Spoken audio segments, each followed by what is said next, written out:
नमस्कार, टीव्ही9 मराठीमध्ये आपल्या सगळ्यांचं स्वागत। मी निखिला। महत्त्वाच्या बातमीनं बुलेटिनच्या सुरुवातीलाच बातमी आहे ती उद्धव ठाकरे विरुद्ध एकनाथ शिंदेंची।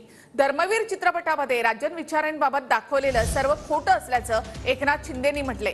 दिघेंनी सांगून सुद्धा विचारेंनी सभागृह नेतेपदाचा राजीनामा दिला नव्हता असं एकनाथ शिंदेंनी म्हटलंय। दरम्यान विचारेंनी स्टँडिंग कमिटीचा राजीनामा दिला नसता तर एक भूत जन्मलं नसतं अशी टीका उद्धव ठाकरेंनी नाव न घेता शिंदेंवर केली होती। त्यावर एकनाथ शिंदेंनी ठाकरेंना प्रत्युत्तर दिलं आहे। राजन विचारे जो एक निष्ठावंत, तेव्हा जर का त्यांनी तो स्टँडिंग कमिटी सोडली नसती ते भूत जन्मालाच आलं नसतं।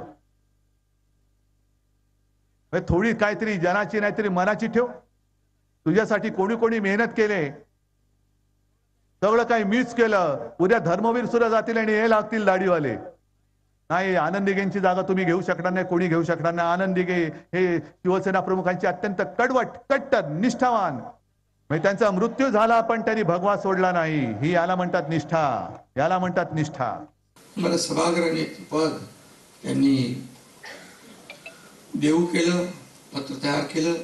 आता ते सिनेमात जे तो मगाशी तुम्ही सांगितलं की राजन विचारे यांनी स्वतःहून आले आणि हे दिले, सगळं खोटं आम्ही दाखवलं। आता दुसऱ्या सिनेमात ते खरं दाखवणार आहे, कारण त्याला राजीनामा द्यायला सांगितलं दिघे साहेबांनी, त्यांनी राजीनामा दिला नाही। ते बोले राजीनामा दे आणि टेबलवर ठेव, त्यांनी दिला नाही। तो रघुनाथ मोरेंच्याकडे गेला, त्यांना सांगितलं हे काय चालू आहे, माझं पद काढून घेत आहेत।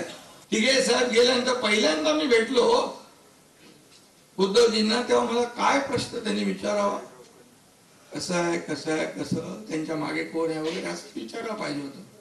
ते म्हणाले आनंद दिघेंची प्रॉपर्टी कुठं कुठं आहे, दिघे साहेबांचं कोण टिकणार, त्यांचं देव मानत होते। बाळासाहेबांची एवढी लोकप्रियता त्यांना मिळाली होती आणि त्यांच्यासमोर तुम्ही हे याला उभं कर त्याला उभं कर असं करून चालते का कुठं। आणि त्यांना ठाणे जिल्हा सोडायला भाग पाडत होते। त्यांचा राजीनामा द्या म्हणून त्यांना फरमान आलं होतं।